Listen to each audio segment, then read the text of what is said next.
श्री गणेशाय इंदिरा मने वनमाळी हो दीपाची कथा ऐकली परी मदिच्छा नाही पुरली तरी अनिक सांगा पाय। तुम्ही दीपाची कथा सांगितली, आता हे परिणाम सांगितले, पण माझी इच्छा काही पूर्ण होत नाही, याविषयी मला आणखी सांगा।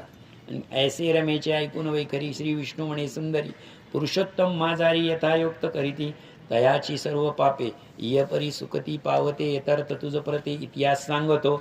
तरी एकाग्र चित्ती पूर्व सौभाग्य नगरात चित्रभाऊ विख्यात राजा झाला।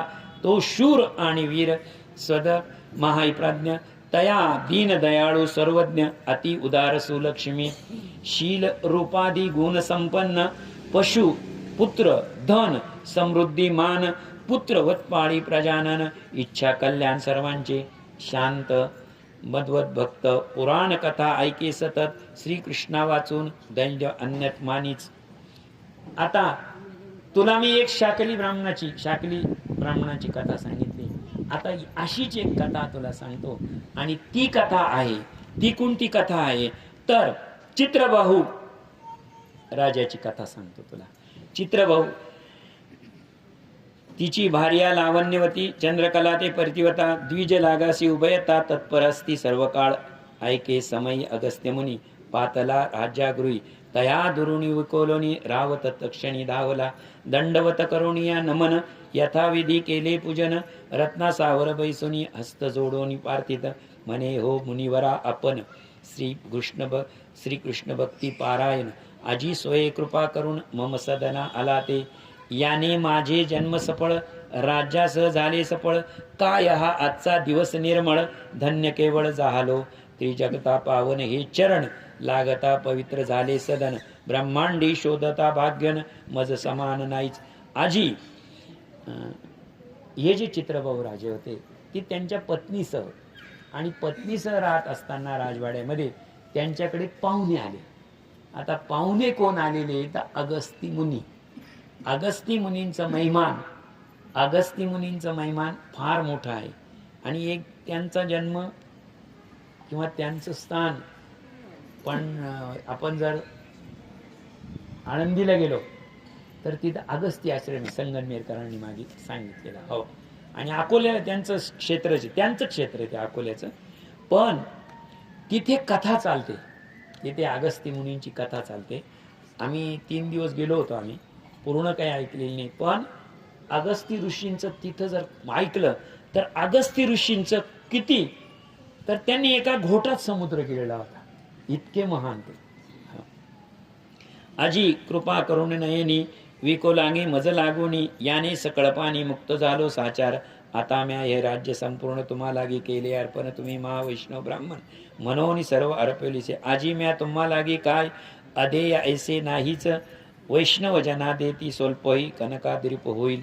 अहो विष्णू द्विजा लागून अन्न किंवा व्यंजन अनुमात्र दिदल्या वाचून रीता दिवस दवडितो तयाचा तो दिवस निष्फळ ऐसे बोलता वेदने निर्मळ विष्णू भक्त द्विजते सकळ पूज्य असती सर्वदा। हा जो या ग्रंथामध्ये आणि या अध्यायामध्ये 14व्या अध्यायामध्ये विष्णू आणि भगवान शिवभक्त आणि विष्णू भक्त यांचं वर्णन सांगितलेलं आहे। इथे चित्रबाहू राजा आणि अगस्ती मुनी यांचा संवाद सुरू झालेला आहे। त्यांनी सांगितलेलं आहे अगस्ती मुनी आणि चित्रबाहूची देवता आहे, अधरस्थान देवता कोण आहे तर अधरस्थान देवता श्रीकृष्ण भगवान आहे। आणि इथे अगस्ती ऋषींनी सांगितलंय की त्याच्यासाठी त्यांनी एक ओवी दिली, इथे ओवी नीट ऐका। आहो वैष्णव दिजा लागोनी अन्न किंवा काही व्यंजन हे नीट समजावून घ्या।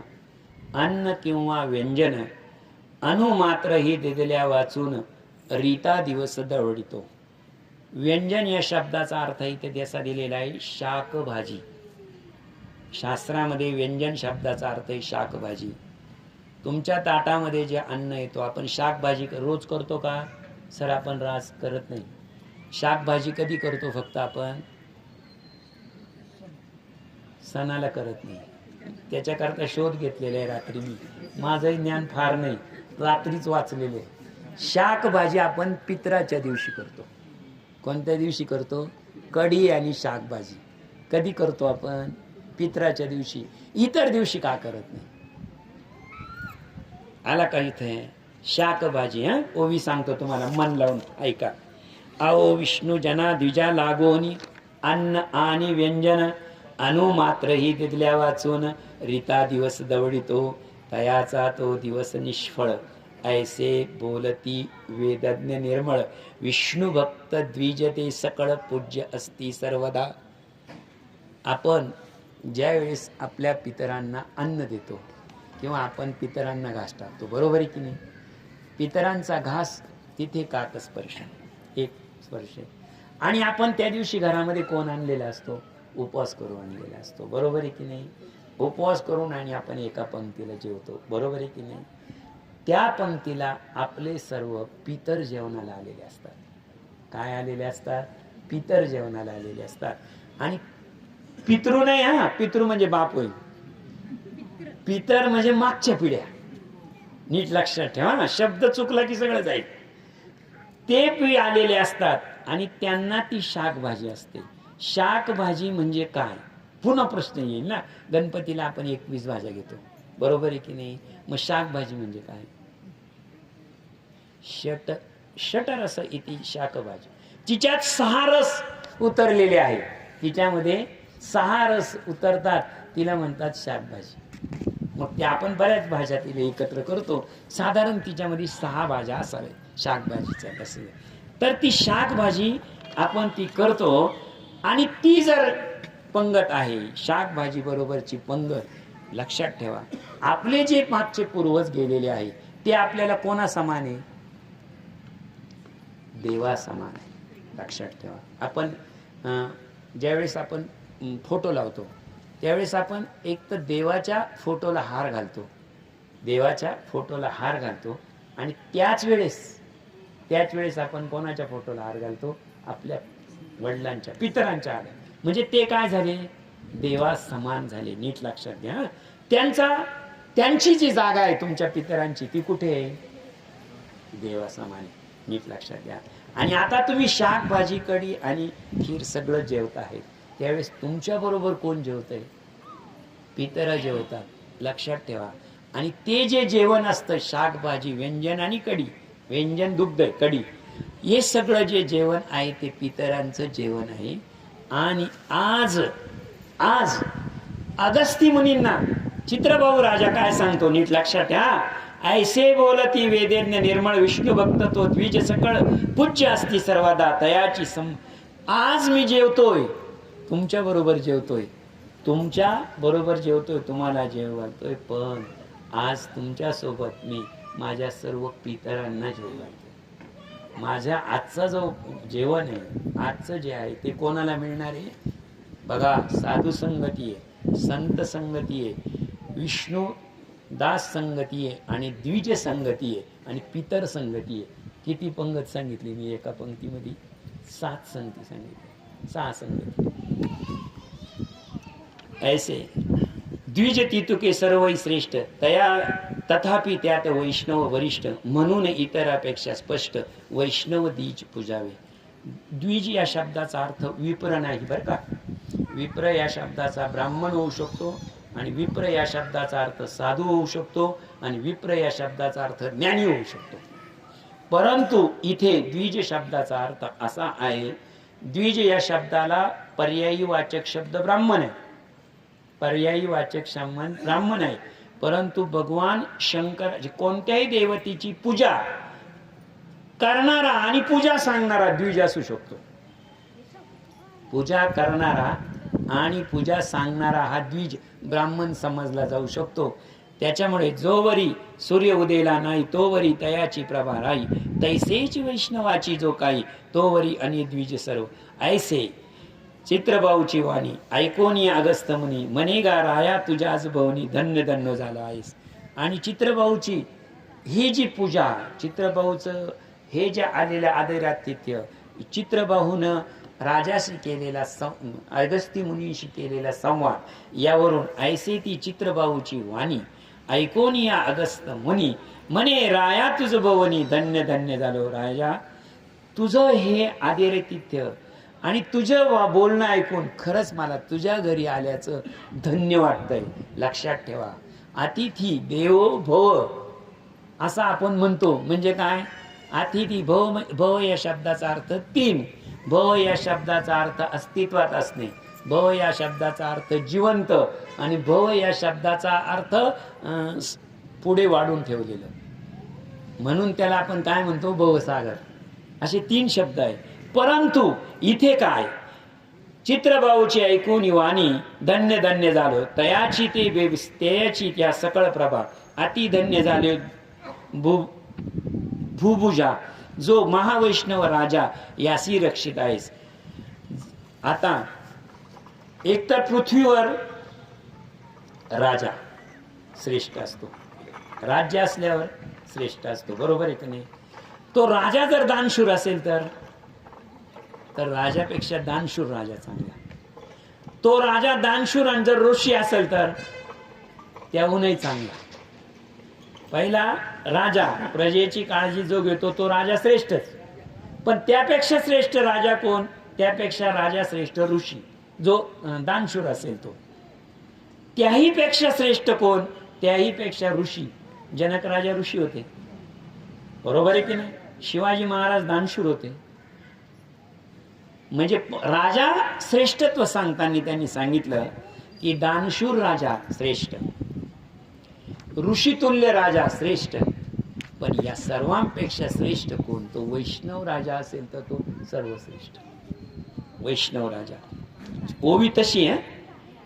तेवीची या प्रसकळ प्रभा अतिधन्य तो भुभजा तो तू महावैष्णव राजा याशी रक्षिती. जयाचा राजा वैष्णव नाही तया ज्ञा बसावे राष्ट्र.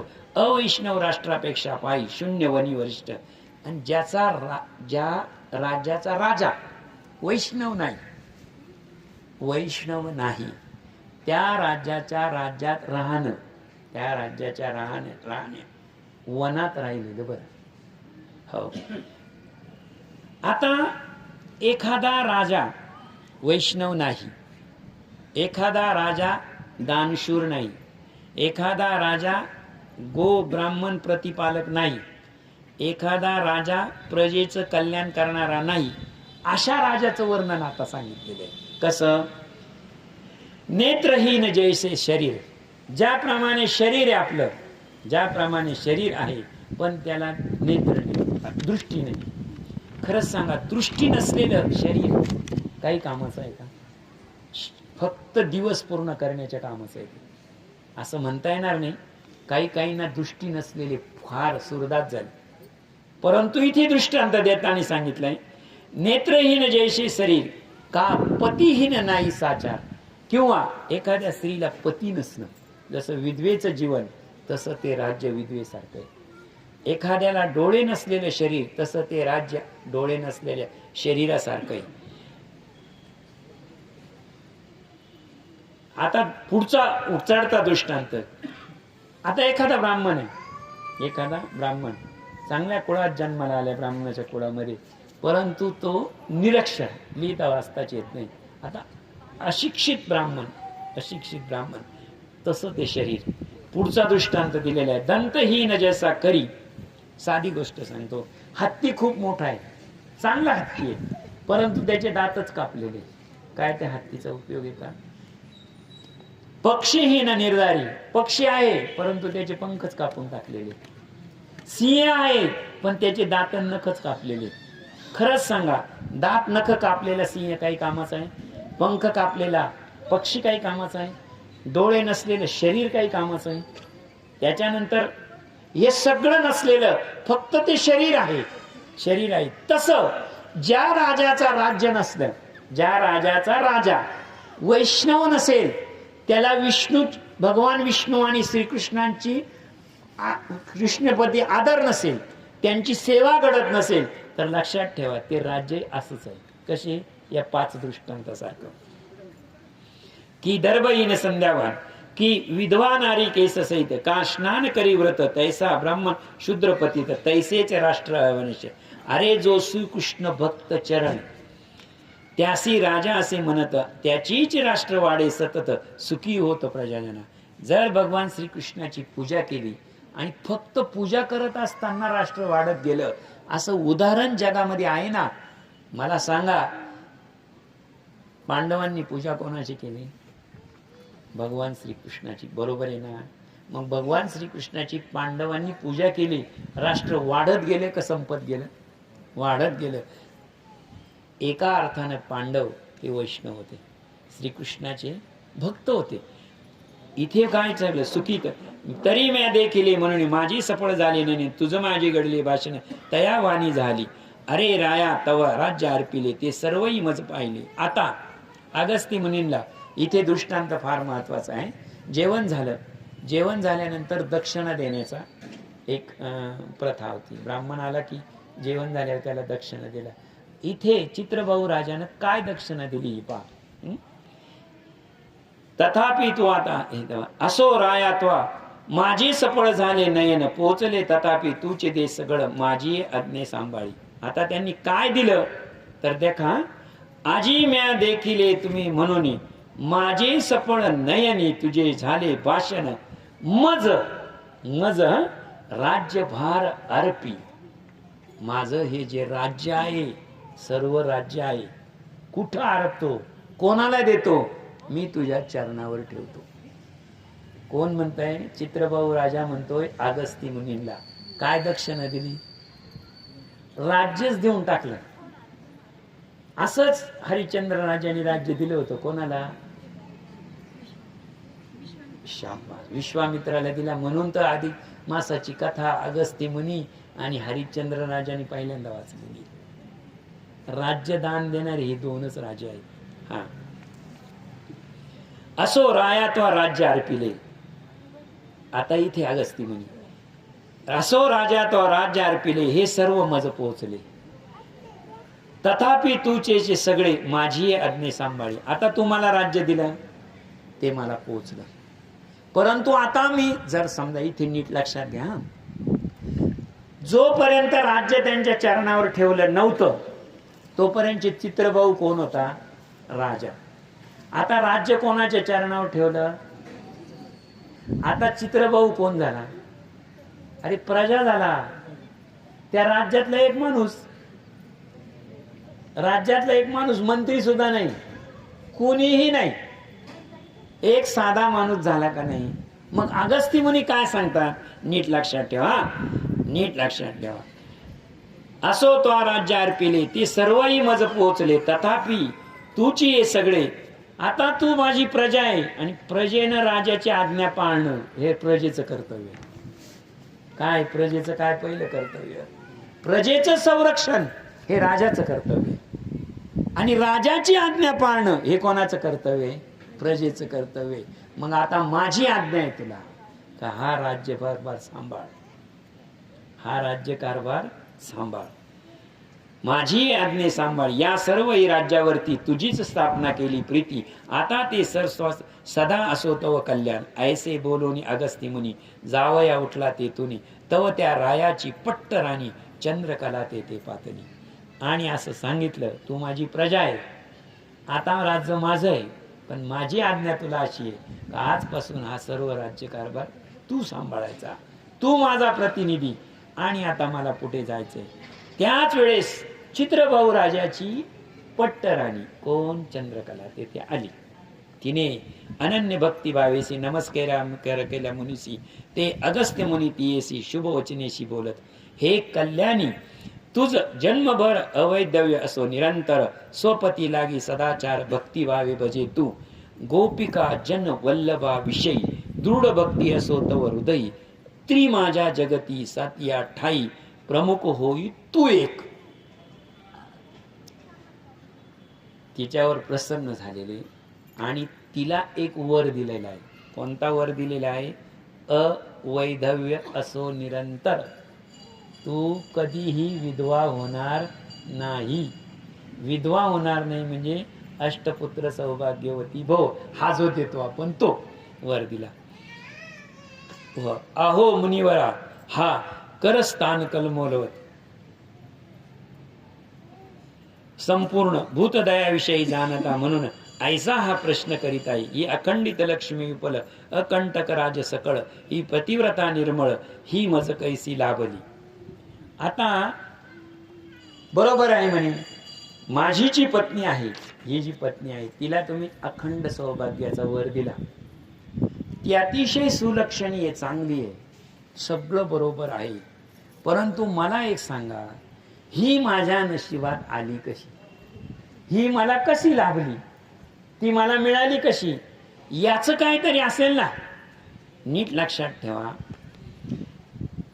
बहुतेक ठिकाणी आपण जीव, बर का, जीव नेहमी लक्षात ठेवा, जीव म्हणजे दीव देव आणि संत, दीव देव आणि संत हे संवाद आहे.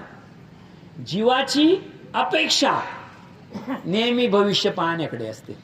काय सांगितलं मी तुम्हाला, जीव तुम्ही आम्ही जीव, मनुष्य जीव, माझं पुढे काय होईल हेच आपल्याला, प्रत्येक जण काय पाहतो, भविष्य पाहतो, बरोबर आहे की नाही. ज्यांना भविष्याची ओढ लागली किंवा ज्यांना भविष्य पाहायला सुरुवात केली, समजायचा हा जीव आहे, माणूस आहे. परंतु ऋषी साधू संत हे चिंतनानं आपला पूर्वजन्म शोधतात. हा फरक आहे. ऋषी साधू ज्ञानी काय शोधतो, आपला पूर्वजन्म. आणि म्हणजे थोडक्यात जीव काय शोधतो, जीव शोधात आहे भविष्याच्या, संत शोधात आहे भूतकाळाच्या, आणि देव शोधात आहे साधू संतांच्या. हा शोध कायम चालू आहे. आता इथे वृत्ती कोणाची जागली, चित्रभाऊची. चित्रभाऊला वाटलं का असं का या राज्यात पुढे किती वाढल, याच्या किती राजावर मी विजय मिळवील, माझं राज्य किती लोकांवर राहील, असं काही नाही. मला एकच सांगा, मागच्या जन्मामध्ये ही मला कशी मिळाली. फरक काय सांगितलं तुम्हाला, साधू ज्ञानी आणि ऋषी हे तीन भूतकाळाचा शोध घेतात. जीव हा स्वेदज जारज अंडज काय असेल ते भविष्याचा वेध घेतात. ही अखंडित लक्ष्मी विपुल अकंटक राज्य सकळ, आणि पतिव्रता ती निर्मळ, की मज लागली कशी, म्या काय पुण्य केले ते मज सांगावे विवरून, शरणागते समाधान करा दयाळा सत्वर, ऐसे राया प्रतिता क्षणी, मुनीवर या लावली समाधी, अंतरी सकळ वृत्त जाणोनी, राया लागूनी बोलत, राया तुझे प्राक्तन चरित्र, प्राक्तन म्हणजे नशीब, प्राक्तन म्हणजे नशीब, प्राक्तन चरित्र समाधी माझी देखील समस्त, ते तुझं आता संध्यत सांगतो आहे. अगस्ती मुनींनी समाधी लावली, आणि समाधी लावल्यानंतर यांचा पुनर्जन्म दांडोळला, आणि पुनर्जन्म दांडोळल्यानंतर पुनर्जन्मात ते सांगतात, आता तुमच्या दोघांची कथा मी सांगतो, आता मी तुमच्या दोघांची कथा सांगतो, ती लक्षपूर्वक ऐका. अरे पूर्वजन्मी माझारी चमत्कार नामक नगरी, मणिग्रीव दुराचारी शूद्र जाती होताशे. पूर्वजन्मी चमत्कार नगरी, कोणती नगरी सांगितली रे, चमत्कार नावाची नगरी होती, आणि तेथे तू मणिग्रीव नावाच्या क्षुद्र जातीमध्ये जन्माला आला होता. तेव्हा तू तेथे दिवस रात्र असंख्य जीव हिंसा करीत आणि परदारागमनी सतत रममान सोनिया, आणि तिथे तू राहत असताना शिकार करणं, प्राण्यांना मारणं, शिकार करणं, प्राण्यांना मारणं, परस्त्रीशी वाईट नजर ठेवणं, हेच असाच तू जगत होता. नास्तिक कृतज्ञगण हेच तुझे स्वीकारण, शिष्टाचार सर्व सोडून अद्वैत्याचे वर्तत्व होत असे. जसं नीट लक्षात घ्या, जसं सूर्यनारायण बुडाल्यानंतर अंधाराला सांगावं लागतं का तुम्ही या, आता आपोआप येतो ना. तुझ्यातले सगळे सद्गुण निघून गेले होते, एकही सद्गुण तुझ्या ठाई राहिला नाही. आता सद्गुण राहिला नाही म्हणजे काय आले, दुर्गुण आपोआपच येतात ना. तुझ्यामध्ये सगळे दुर्गुण आले होते. आणि ही चंद्रकला तव जया, पूर्वजन्मी ही तुझी भार्या, सुंदरी नामे गुणवती आर्या, पतिव्रता होय ती. आणि मागच्या जन्मात ही तुझी पत्नीच होती, मागच्या जन्मात तुझी. काया वाचे म्हणे पतीसी सेवा रात्रंदिनी, संकट संयमी दरोणी स्वाचरण करीत असे. भ्रताराचे वर्तन दृष्ट, परी त्यावर नवे दृष्ट तयासी कैसी कृष्ट सदा आचरी.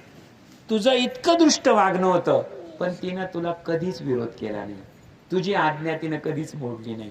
उलट ऐसी ती सुंदरी सत्कनी परी तो मणिग्रीव दृष्ट म्हणून जयाच्या बंधू ज्ञाती जानांनी त्याग केला तयाचा. आणि इतका दृष्ट झाला, सगळीकडे त्याची अपकीर्ती झाली. पहिल्यांदा त्याला ज्ञाती भाऊबंधांनी वाळीत टाकलं, गावाच्या बाहेर उचलून त्याला. बळकुपेने कोपोने तयाचे सर्व दर्य हरेले, यत्किंचित नाही उरले तेही घेतले ज्ञातींनी. ऐसे जाता द्रव्य समस्त तया धनेच्छा झाली बहुत, सकळ जग तिरस्कारित मुख न पाहती कोणी. त्याचं जे द्रव्य होतं, त्याचं जे धन होतं, ते सगळं धन त्यानं वाया घालवलेलं होतं. लक्षात ठेवा, वाया गेलेलं धन. आणि लोकांनी, भाऊबंधांनी, गावातल्या लोकांनी वाळीत टाकलं आणि त्याचा सर्वजण तिरस्कार करू लागले, म्हणजे तुझा. हा मग मणिग्रीव महापापी यकिंचन झाला तथापि तदबार्या सती कदापि तया सोडून जाईना. मग तो तियासी स्वय घेऊन प्रवेशेला निरोजोनी नानाविध जीव मारोणी उदरपोषण करीत असे. पण तुझं एक भाग्य असं होतं, इतका तू दृष्ट होता, पण तुला पतिव्रता मिळाली होती. सगळे तुला सोडून गेले, तुझे नातेवाईक गेले, तुझे भाऊबंद गेले, सगळे गेले, पण तुझी पत्नीने काय तुला सोडलं नाही. पुढे गदा मृग लागुनी प्रवेशीला घोर कानन हाती घेऊन धनुर्वा मूग टेळीत फिरत आहे तो उग्र देवाने तपसी. असं एक दिवस, आता हे शिकारी लोकांचं काही सांगता येत नाही, असाच तू एक दिवस हरणीच्या पाठीमागे धावत होता. तुझ्या हातात धनुष्य, नीट लक्षात ठेवा, हातात तुझ्या धनुष्य, धनुष्याला बाण लावलेला, पुढे हरिण पळत आहे आणि त्याच्या मागे तू पळतोय. त्या मागे पळत असताना तो उग्रदेव नामे तपसी चालला असता प्रयागाशी, मार्ग चुकून त्या वनाशी अकस्मात पावला. त्याच वेळेस उग्रसेन हा गंधर्व, त्याला प्रयाग तीर्थाला जायचं होतं, परंतु जंगलात तो वाट चुकलेला होता. आणि वाट चुकला असताना हरिण पुढे, त्याच्या मागे तू, आणि तिकडून उग्रसेन समोरून येत होता.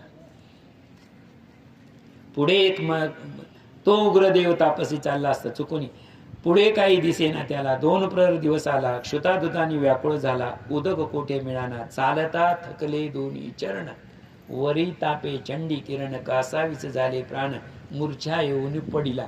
बघा बरं, आता असं काहींच पुण्य कामात येतं. बघा बरं, बघा हा कोणाकडे पाहून पळत होता, हरणाकडे पाहून. याचं लक्ष काय होतं, हरण. तिकडून येत होते उग्रीसेव, हे चालले होते पळत, त्यांना चक्कर येऊन ये पायात पडले, खाली पडले आणि ये त्यांना अडखळून पडले.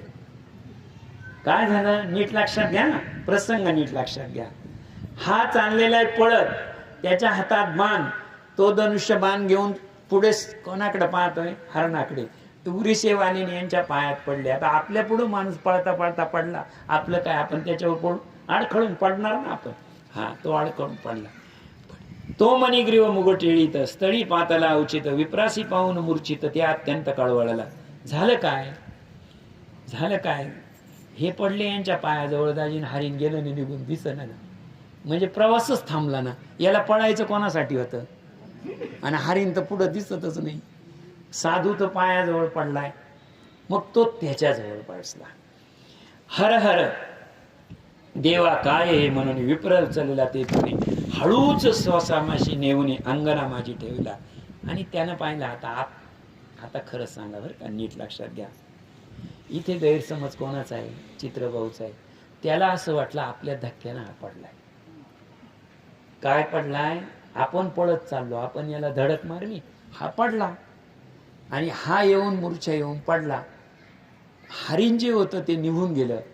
पहिल्यांदा याला दया आली का आपल्या धडकेने एक साधू पडला, त्यानं त्याला उचललं, आणि उचलल्यानंतर त्यानं मूर्छित ते अत्यंत कळवळला. हर अंगणा माझे आणून अंगणामध्ये ठेवला. तसेच पाचारुणे प्रियसी दंपती लावले विप्रसेसी, वारंवार त्रिदिय नेत्रासी शीत कोळवू लागले. आता तदी येणे त्रासी याचा अर्थ बघा. कोरपड असते ना, कोरपड, आपण ती कोरपड म्हणतो, ती थंड पदार्थ, कमळाचं पान. त्यांनी काय केलं, त्याचा अंग उष्ण ताप भरलेला होता, ते कोरपड त्याच्या डोळ्याला लावली. कमळाचे पानं शीतल त्याच्या अंगाला चोळली. निंबाऱ्याचा पाला असतो तो येऊन त्याच्या अंगाला लावला. उभे राहून सर्व कमळ पात्री वेगी त्वरित शीतळ मृणाले उत्तमांग पुन्हा पुन्हा ठेविती. शीतल अंग ते शीतळ म्हणजे आपली ही निंबाची पाने याला म्हटलेले बरं उमांग शीतळ म्हणजे थंड ते त्याच्याजवळ ठेवले. ऐसे विविध शीतोपचार चालविता तो उग्रद्वेव दुजेवर सतेन झाला. असा त्याचा ताप कमी करता करता त्याचा ताप गेला आणि तो शुद्धीत आला. उघडून या दोन्ही नैन चौकडे पाहिले विलोकने तेव्हा ते सलांतर देखून बहु आश्चर्य वाटला. आणि विचारिता अंतकरणी मज हे आणले कुणी ते मज आणले कुणी हे अद्भुत. ऐसे चिंतिता उठून बैसला मणिग्रीव पुढे पातला. हस्त जोडून उग्रदेवाला मने सावध झाला की आता कृपा की जे मजेवरी आहे हे शीतळ वारी. स्नान करून संवत्सरी नित्य कर्मे करावी. जेव्हा हा उठून बसला तेव्हा या जो उग्रशिव उठून बसला बरोबर आहे की नाही. तेव्हा याला वाटलं बरं झालं आपल्या धडकीनं साधू मेला असता तर आणखी एक पाप घडलं असतं. निदान साधू जिवंत झाला आणि तो उठून बसला. त्यानं काय सांगितलं नीट लक्षात. आता कृपा करी मजवरी आता माझ्यावर आणखी एक कृपा करा. हे आहे शीतळ वारी. वारी म्हणजे नदीचं पाणी थंड पाणी. स्नान करून त्वरित स्नान करा आणि तुमचे काय कर्म आहे ते सुरू करा. नंतर पाहुणी फलाहारे तेच घ्यावे शीत ऐसे बसून विश्रांती घ्यावी सुखाने. भय न धरावे मी रक्षिता आहे सांप्रतम. मज सांगे चालावे त्वरित दयाळी प्रसाद किची. ते तयाचे ऐकून वचन उग्रसेन उठला तत्क्षण मणिग्रीवे हस्ते धरून सरोवरी पोचविला. आता तुम्ही तुमची पूजा करा. इथे घाबरायचं काही काम नाही. इथे कोणी येणार नाही. आता तुम्ही पूजा हे जे वचन त्याचे शब्द आधाराचे शब्द ऐकले आणि उग्रसेन जो ब्राह्मण आहे गंधर्व आहे बरं का तो उग्रसेन. लाडवाच्या लग्नामध्ये एक उग्रसेन नाव आलेलं आहे बघा लक्षात ठेवा. विषय बाजूला जाईल नाही तर आपण तोही सांगू. तर त्यालाच मूर्छा आलेली होती आणि तो आता त्या मणिग्रीवाच्या हाताला धरून चाललेला आहे.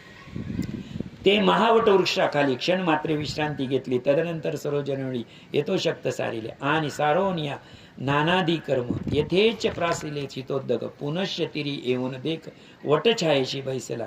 तव मणिग्रीव स्व श्रीप्रत मने गे प्रिय आश्रमात कंदमुळ बहुत आणून ठेवली आहे. त्यातली बहु मधुर मधुर घेऊन या सत्वर मुनिवर्य आहे क्षितातुर. उशीर फार झाला आणि त्यावेळेस त्याने त्याच्या पत्नीला आज्ञा केली का मी मठामध्ये कंदमुळ आणून ठेवलेली त्यातले जे मधुर मधुर म्हणजे ज्यातले गोड गोड आहे ते सर्व घेऊन ये.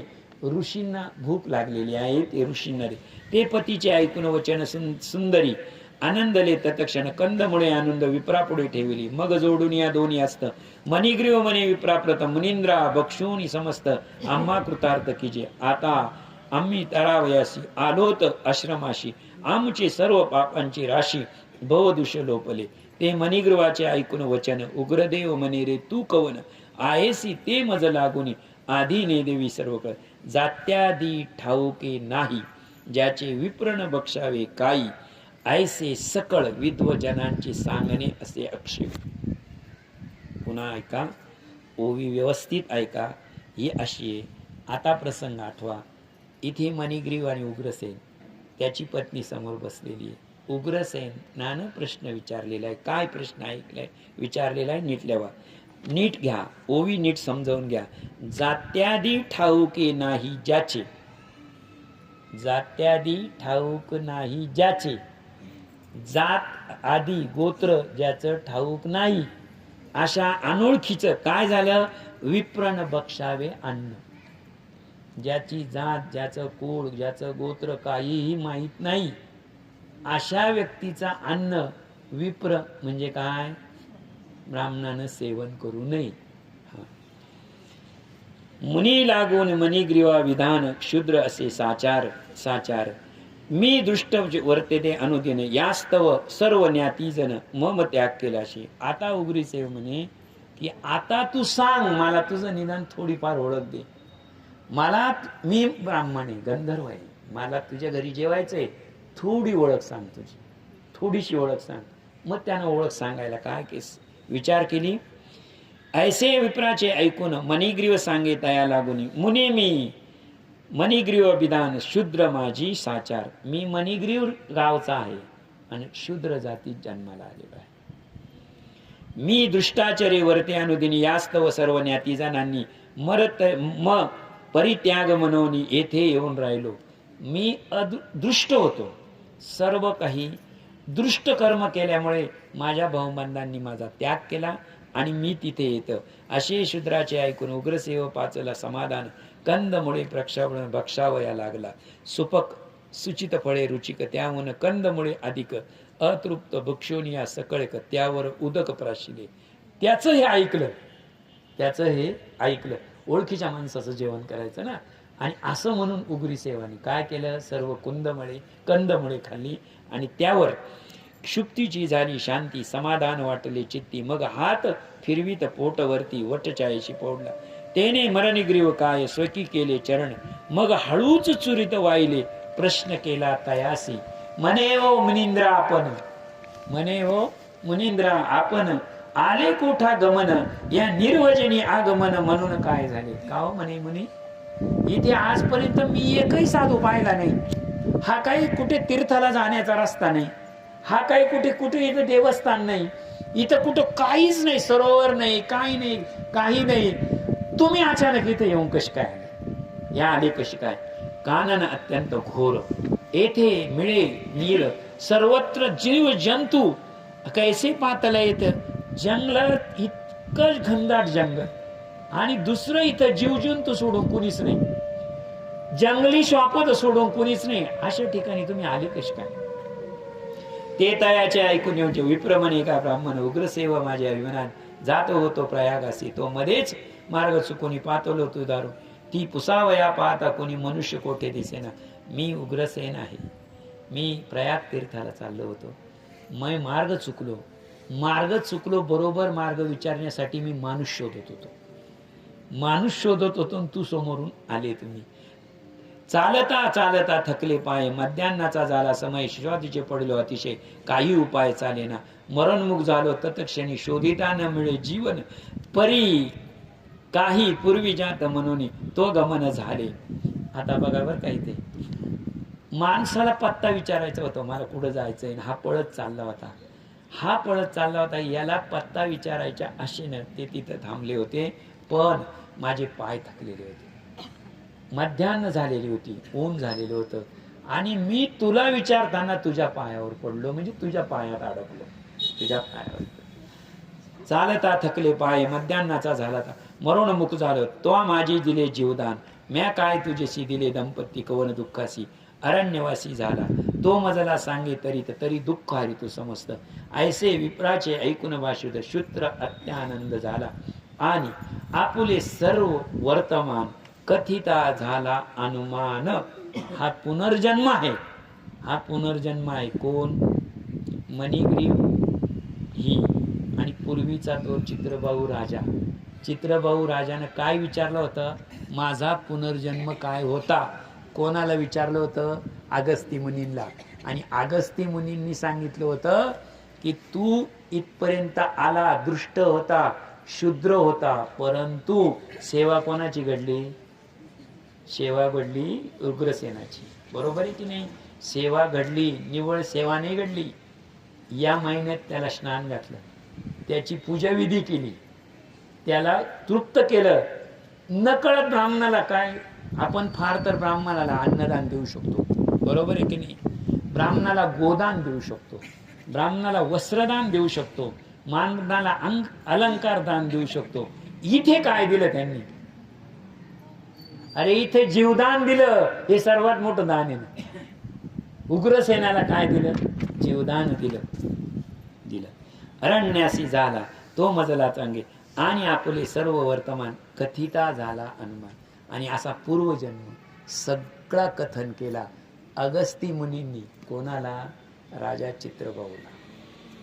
जाऊला ती कथा परम पुढच्या प्रसंगी वर्णिले. अधिक मास महात्म्य बृहन नारदीय पद्मभार सज्जन श्रोते ऐकोत चतुर्दश अध्याय गोड हा वावा. विठ्ठल कुंडलिक वरदाहारी विठ्ठल श्री ज्ञानदेव तुकाराम पंढरीनाथ भगवान की जय माऊली ज्ञानेश्वर महाराज की जय जगद्गुरु तुकाराम महाराज की जय पुरुषोत्तम भगवान की जय अधिक मास भगवान की जय विठ्ठल विठ्ठल विठ्ठल